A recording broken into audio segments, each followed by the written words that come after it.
मेरे प्रिय भाई और बहनों, बहुत साल पहले मैं दिल्ली के साउथ ब्लॉक गया हुआ था। वहां पे एक बैंक में कोई काम था, सिंडिकेट बैंक में, और बैंक के अंदर दीवारों पर बहुत अच्छी अच्छी बातें अंग्रेजी में लिखी हुई थी, बहुत सुंदर सी बातें। एक बात थी, life is fragile, handle with prayer. कोई भी टूटने वाली चीज को हम कहीं भी पार्सल करके भेजते हैं तो उसके ऊपर हम लिखते हैं, टूटने वाली चीज है, संभाल कर इसको उठाएं।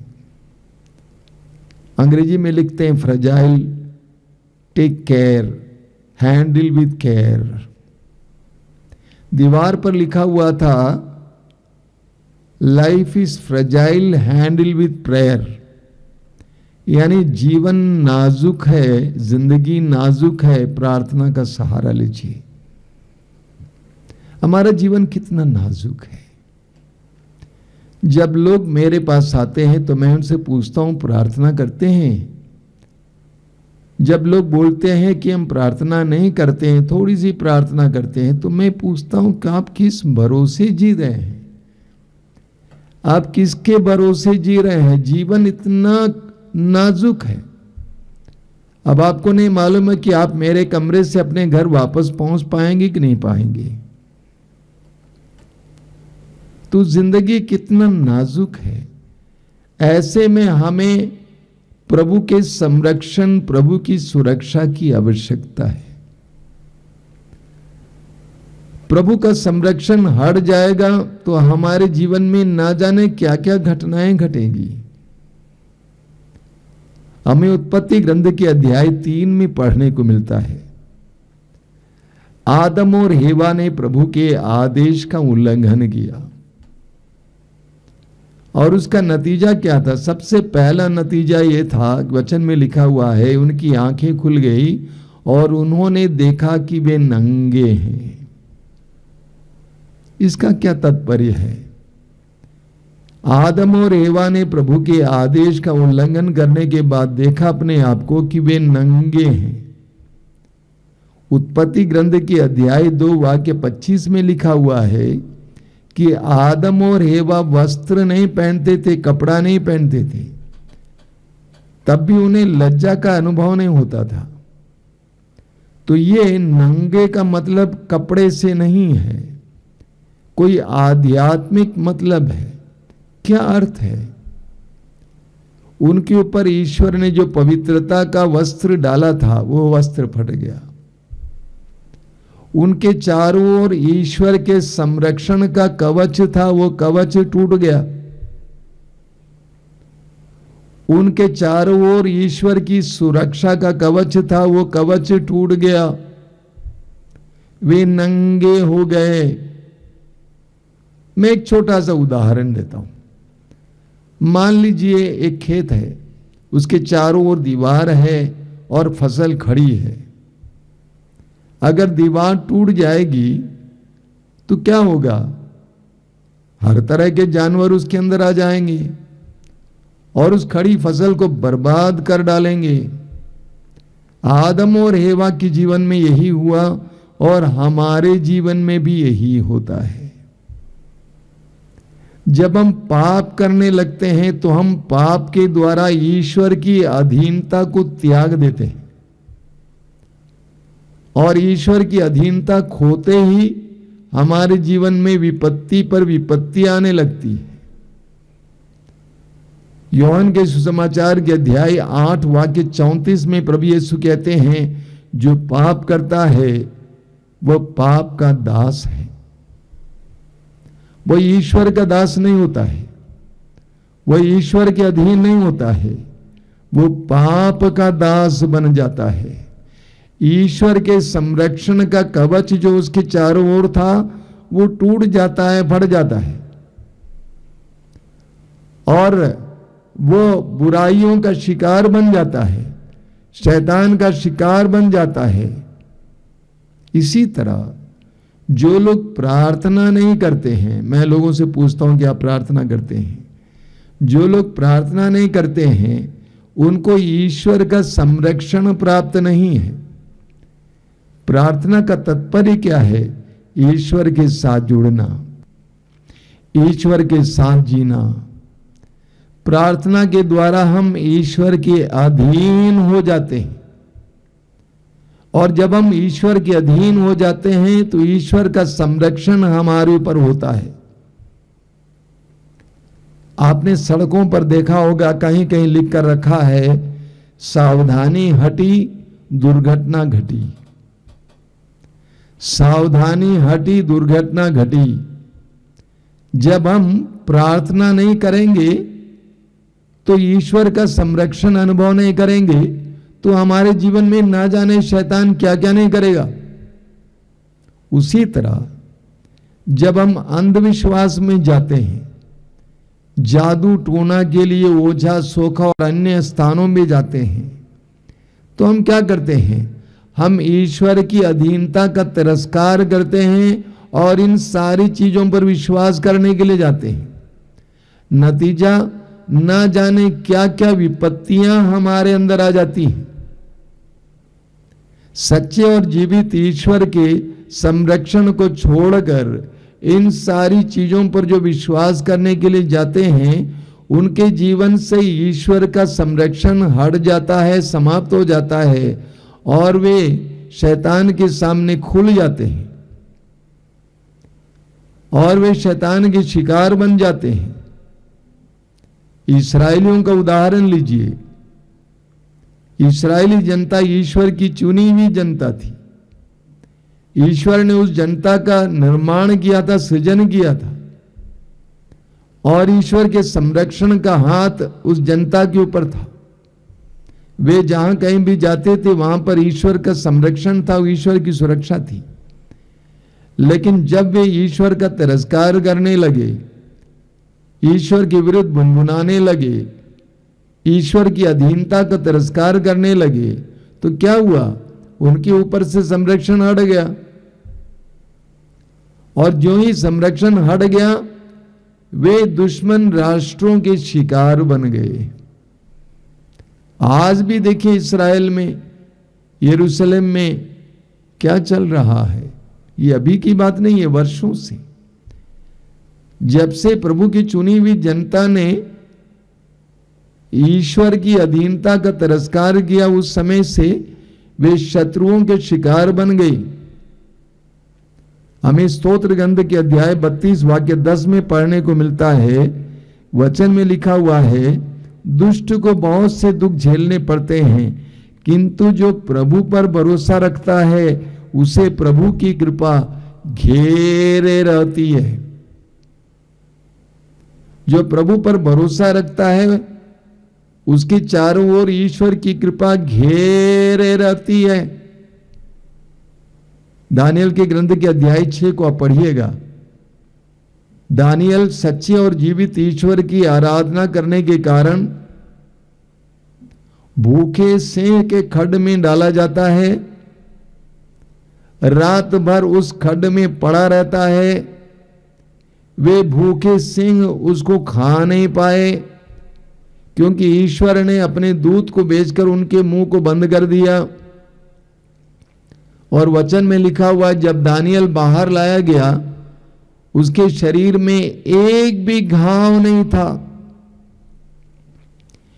एक भी घाव नहीं था, क्योंकि उसने ईश्वर पर भरोसा रखा था।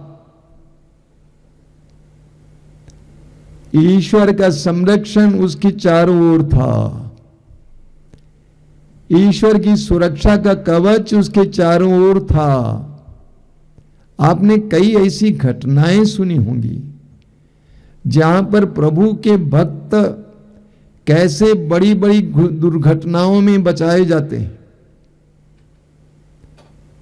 सारी गाड़ी चकनाचूर हो जाती है, लेकिन वह सुरक्षित बाहर आता है। मेरा एक मित्र है, शायद वो सुन रहा होगा इस समय। वो गाड़ी में आ रहा था आश्रम। अब बताइए, वो बगल में बैठा हुआ था, दुर्घटना हुई, उसके बगल में दाहिनी ओर बैठा हुआ ड्राइवर वहीं ऑन द स्पॉट मर गया। लेकिन ये प्रभु पर भरोसा रखने वाला प्रभु का वचन सुनाने वाला, प्रभु ने उसको सुरक्षित रखा। कभी कभी लोग बोलते हैं कि ये गलत सोच है। प्रभु कभी पक्षपात करता है क्या? नहीं करते हैं। लेकिन प्रभु का संरक्षण जिसको प्राप्त है वो बच जाता है। कई दुर्घटनाओं में कई लोग बच जाते हैं जिनको ईश्वर का संरक्षण प्राप्त है, जो ईश्वर पर भरोसा रखते हैं। तो वचन में लिखा हुआ है, दुष्ट को बहुत से दुख झेलने पड़ते हैं, जो प्रभु पर भरोसा रखता है उसे प्रभु की कृपा घेरे रहती है।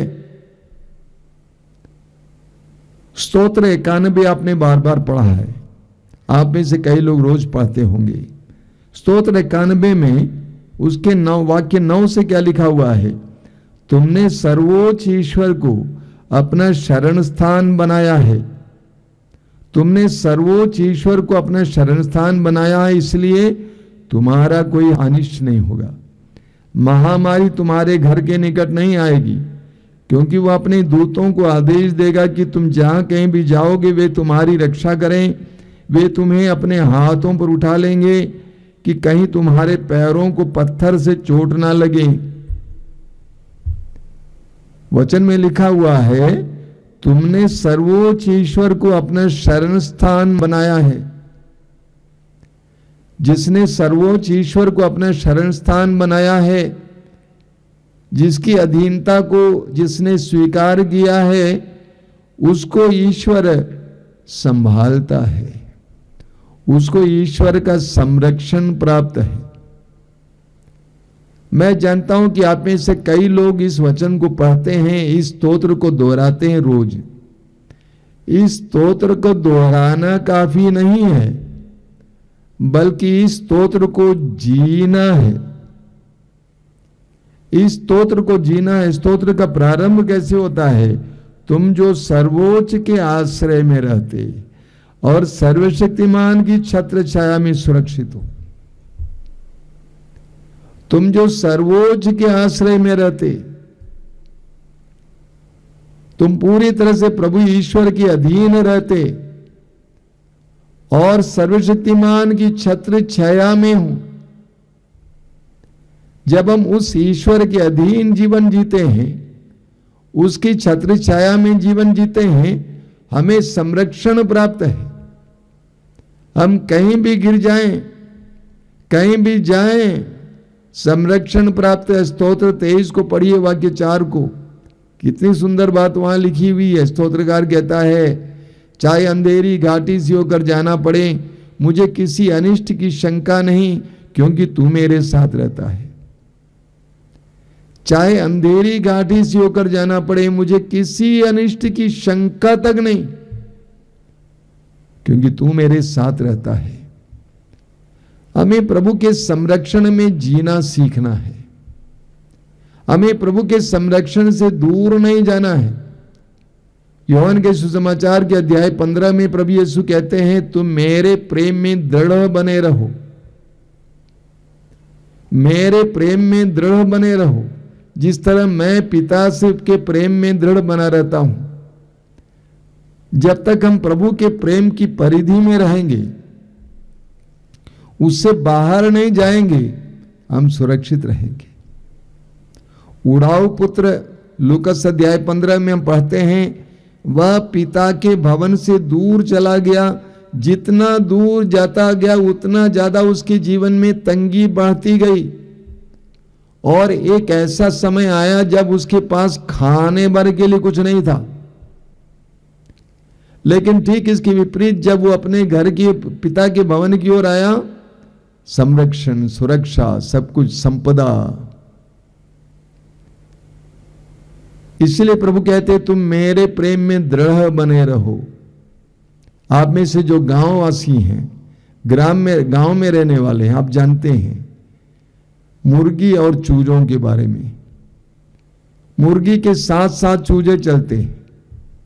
अगर कोई भी चूजा अलग हो जाएगा, कोई ना कोई जानवर या चिड़िया उसको चुग लेगा। उसी तरह जब हम प्रभु के संरक्षण से दूर चले जाते हैं, तब शैतान हमें आसानी से पकड़ लेता है। हम उसके शिकार बन जाते हैं। मैं कई लोगों से पूछता हूं, विशेष करके जो क्रिश्चियन हैं, मसीही हैं, कि आप चर्च जाते हैं, गिरजाघर जाते हैं? कुछ लोग वर्षों से गिरजाघर नहीं गए। मैंने कहा पहले आप गिरजाघर छोड़ेंगे, उसके बाद विश्वास छोड़ेंगे, उसके बाद ईश्वर को छोड़ेंगे और आप शैतान का शिकार बन जाएंगे, विपत्तियों के शिकार बन जाएंगे। ये मेरा अनुभव है। मैं देखता हूं कई विश्वासी और मसीही परिवारों में शैतान का बोलबाला है। शैतान खेलता है एक बंदर की तरह और उनको नचाता है, उनको परेशान करता है। एक के बाद एक विपत्ति आ जाती है, आपसी तालमेल नहीं है। कारण क्या है? प्रार्थना नहीं है, प्रभु के संरक्षण में नहीं है। मेरे प्रिय भाई और बहनों, हमें प्रभु ईश्वर के संरक्षण और सुरक्षा की आवश्यकता है, क्योंकि जीवन कितना कठिन है और कितना नाजुक है।